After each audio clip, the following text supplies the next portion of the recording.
Video opens on a hyper-detailed, slow pan across a massive, crude broadsword lying on a bed of dark stone.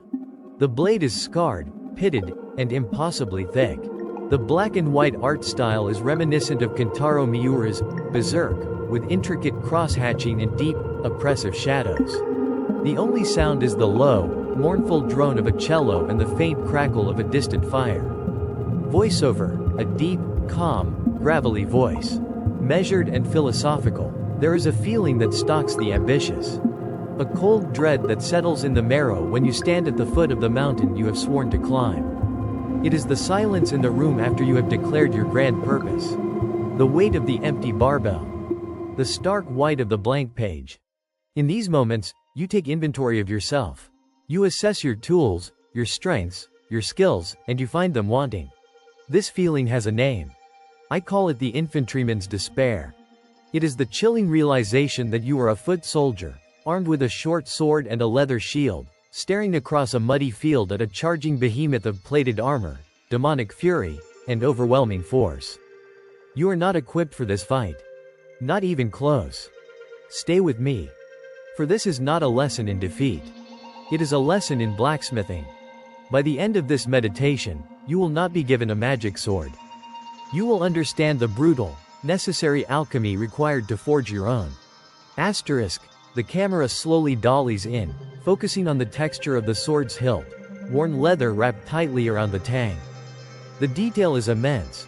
You can almost feel the grain of the leather. You know this feeling intimately. The infantryman's despair. It is the heart of every great procrastination, every abandoned dream. You felt it. You get the project brief, the one that could define your career. You open the document, and 100 branching paths of complexity and potential failure flood your mind. You close it. You tell yourself, I need to plan. I need to strategize. But what you are really saying is, my sword is too small. You felt it when you look in the mirror and decide, finally, to change your life. To build a body of discipline and strength. Then you walk into the gymnasium and see the titans of iron, moving weights that would crush you. You feel small, alien. You retreat to the familiar, the comfortable, the cardio machines in the corner, and tell yourself, I'll start lifting next week. What you mean is, my armor is too thin. This is not simple fear. Fear is an honest emotion. It tells you there is danger. The infantryman's despair is more corrosive. It is a judgment. It is the cold, internal verdict that the mismatch between your ambition and your ability is not a gap, but a chasm. It whispers a single, soul-crushing lie. You are not, and will never be, enough. And here is the hidden cost, the insidious poison of this despair. It is not that you will lose the great battle. It is that you will never allow yourself to fight it. You will become a master of small skirmishes. You will live in the foothills, never daring the summit. Your potential, that raw, unrefined ore of what you could be, will sit dormant in the earth of your soul. You won't break. You will simply rust. And the dragon you were meant to slay will continue to cast its long shadow over your life, unchallenged, not because it was invincible, but because you convinced yourself you were insignificant. The scene shifts. We are now looking at a close-up of the sword's edge. It's not razor-sharp in an elegant way. It's a brutal, sharpened wedge, filled with nicks and chips from countless impacts. The cross-hatching gives it a tangible, heavy quality. But what if the tool did not need to be perfect? What if it did not need to be elegant, or magical, or bestowed by fate? What if it only needed to be sufficient? In the grand, dark tapestry of the struggler, there exists a weapon that is the perfect allegory for this principle. It is not a holy relic. It is not a whisper-thin blade of elven make. It is known as the Dragon Slayer. And it began its life as a failure. A joke. Forged by a master smith, it was a commission for a king who wanted a sword capable of killing a dragon. The smith, a man of profound and literal integrity, created exactly that. A slab of iron too big to be called a sword. Massive, thick, heavy, and rough. It was, for all intents and purposes, a heap of raw iron. It was utterly useless to a normal man.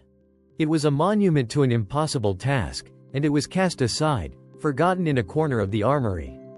The solution to the infantryman's despair lies in the philosophy of this forgotten slab. Its journey from useless artifact to legendary weapon teaches us three principles for forging our own strength. First, the principle of oversized will. The sword was created to be too much. It was built not for the enemy at the gates, but for the mythical beast that looms in the imagination. This is the first step. Your aim must be absurd. When you set out to build a strength, you do not build it for the problem you face today. You build it for the demon you may have to face in 10 years. If you need to learn public speaking, your goal is not to give a decent toast at a wedding. Your goal is to command a stadium. If you wish to become disciplined, you do not aim to wake up on time one day a week. You aim to build a will that causality itself will bend around. You must begin with a heap of raw iron, an ambition so oversized it seems clumsy, impractical, and frankly, a little insane. Second, the principle of unintended function. The dragon slayer was a failure in its intended purpose. It was never used to slay a dragon for a king. It was a prop. Its true function was discovered by the one man strong enough and desperate enough to wield it. He did not use it on dragons. He used it on apostles, on demons, on the horrors that stalk the dark places of the world. Your greatest strength will likely be forged for one reason, only to find its true and terrible purpose in a battle you could never have foreseen. The discipline you build in the gym is not just for your health, it is for the day you must sit by a hospital bed for 3 days straight without sleep. The knowledge you accumulate for your career is not just for a promotion, it is for the moment you must reinvent your entire life from nothing. You do not always know what you are forging the weapon for. You only know that it must be forged. Third, the principle of accumulated scars. This is the most vital principle. The dragon slayer did not become a tool capable of harming gods because of the blacksmith who forged it. It became so because it was used. It was bathed in the blood of countless demons. Its steel was steeped in their malice, their suffering, their very essence. It was struck against armor, against stone, against beings of immense power. It was chipped, scratched, and scarred. And with every impact, it became more than iron. It absorbed the history of its struggle. A true strength is not a pristine, theoretical idea. It is a history of battles. Your confidence is not a feeling you generate. It is the scarred tissue built over 1,000 moments of fear you pushed through. Your resilience is not a mindset. It is the accumulated proof that you have been broken and have healed, stronger. The scars are not imperfections. They are the markings of its tempering. They are the proof that the blade has been tested. They are its power. Your strength is not what you have. It is what you have survived. Asterisk, the visual shifts again. We see the silhouette of a blacksmith, his hammer raised against the glowing orange of a forge. Each strike of the hammer is slow, deliberate, and powerful. Sparks fly like dying stars in the black and white frame. Philosophy is the map. But you still have to walk the road. Theory is the whetstone, but you must have a blade to sharpen. So let us move from the abstract to the concrete. Let us begin the work. Here is the practical guide, the 5 steps to forging your own dragon slayer, the great, oversized strength you need to face your particular beast. Step 1. Define the dragon. You cannot forge a weapon for an unknown enemy. The infantryman's despair is fed by vague, nebulous fears. You must drag your dragon from the shadows of your mind and into the harsh light of reality. Be brutally specific. Do not say, I am afraid of failure. Name the failure. I am afraid of launching my business and having 0 customers in the first 6 months. Do not say, I want to be more confident. Name the arena of confidence. I want to be able to state my opinion in a meeting of executives without my voice trembling. Take out a piece of paper. Or open a new document. And write it down. Give the dragon a name. Describe its scales, its teeth, its fire. What, exactly, is the challenge that makes you feel like an unarmed infantryman? This active definition is the first sketch of the blueprint for your weapon. Step 2. Gather the raw iron. Now that you know the beast, you must gather the material to build the weapon. This is the stage of intellectual and physical brute force. You must over-prepare to the point of absurdity. You must create your heap of raw iron. If your dragon is public speaking, you will not read 1 article. You will read 10 books. You will watch 50 great speeches. You will deconstruct them, paragraph by paragraph. You will write out your own speeches, not 1, but 20. If your dragon is physical weakness, you will not just find one workout plan. You will study anatomy, nutrition, and programming. You will learn the why behind every movement. You will gather a wealth of knowledge so vast that the single act of lifting a weight becomes the mere tip of an iceberg of understanding. This stage is about creating an overwhelming surplus of raw material. It is about building an ambition so oversized that it dwarfs the initial fear. Step 3. The first hammer blows. Embrace the clumsiness. This is where most people fail. They have their raw iron, but they are afraid to heat it and strike it, for fear of making something ugly. Your first attempts will be ugly. They will be clumsy, heavy, and rough. Just like the Dragon Slayer. Your first speech, delivered to an empty room, will be awkward. Your first heavy lift will have imperfect form. Your first attempt at writing your novel will be a mess of cliches and tangled plotlines. This is not failure. This is forging. The goal here is not elegance. The goal is impact. You must swing. You must take your heap of raw iron and make contact with the task. Record yourself speaking. Film your lifts. Write the terrible first draft. Then, look at it. Analyze it without mercy, but also without judgment. This is the first hammer blow, shaping the raw material from a formless lump into the crude suggestion of a blade. Repeat this process relentlessly. Strike, analyze, reheat, strike again. Step 4. The quenching. Seek deliberate hardship. A blade is hardened by being plunged from extreme heat into the cold shock of oil or water. This violent change locks its molecular structure into a state of extreme hardness. To forge your strength, you must create your own quenching process. You must seek out controlled, deliberate hardship. This is not about mindless self-punishment. It is about strategic stress. If you are building the skill of negotiation, go to a flea market and spend a day haggling over prices, deliberately putting yourself in a low-stakes environment of social friction. If you are forging the discipline of focus, practice the Pomodoro technique in a noisy cafe, not a silent library. Deliberately add a layer of difficulty. Ask the most critical, intelligent person you know to critique your work. Submit your writing to a publication you know will likely reject it. The goal is not to succeed, but to expose your fledgling strength to the shock of reality. It is in this shock that true, resilient hardness is formed. Step 5. Wet the edge. Accumulate scars. A hardened blade is still not a useful weapon. It must be sharpened. This is done by grinding it against a coarse stone, scraping away layers of itself to create an edge. You must now seek out real-world apostles to test your blade against. Start small. If your dragon is social anxiety, the first apostle is asking a stranger for the time. The next is making small talk with a barista. The next is attending a social event and speaking to one new person.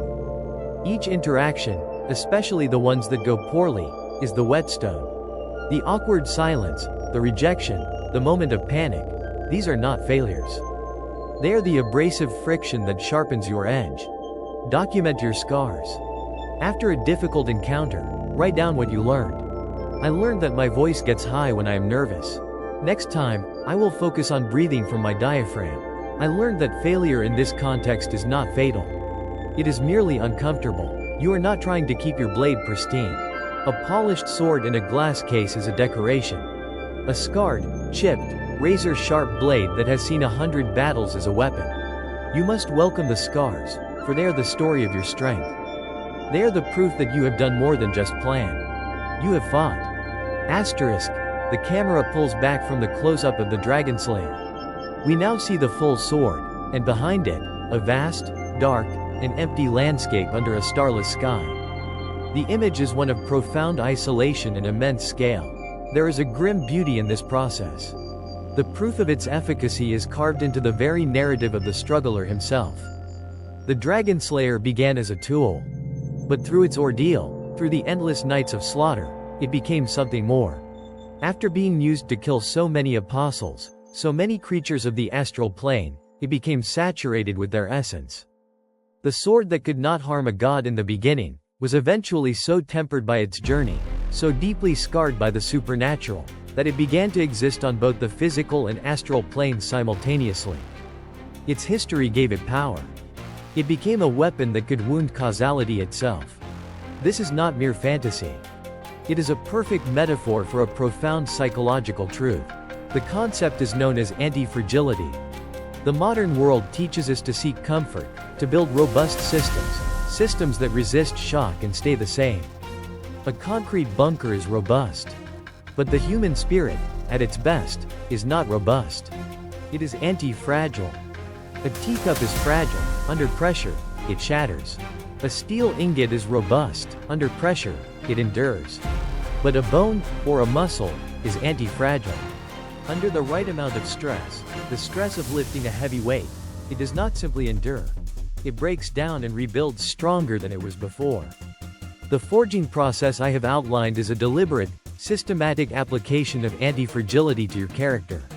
You expose yourself to stressors, clumsiness, hardship, failure, not to break yourself, but to trigger the adaptive response that is the birthright of every living thing. You do not pray for a lighter burden. You forge a stronger back. The Dragon Slayer is Guts' anti-fragility made manifest in steel. It is the physical representation of his will, a will that has been subjected to stresses that would shatter any normal man, and has only grown harder, sharper, and more dangerous as a result. The logic is undeniable. Great strength is not a gift. It is a consequence. It is the consequence of a confrontation with great resistance. You do not find your Dragon Slayer. You do not inherit it. You do not buy it. You earn it. One hammer blow, one quenching, one scar at a time. Asterisk, the final shot is a slow, steady zoom into the very tip of the sword, where the light catches a single, sharp glint. The image holds for a moment, then fades slowly to black. The forge is now lit. The iron is waiting. The question that remains is not one of philosophy, but of will. So I ask you, struggler, in the comments below, name your dragon. Do not be poetic. Do not be vague. Be specific. What is the single, great beast that you must forge a weapon to face? Writing it down is an act of defiance. It is dragging the beast into the light.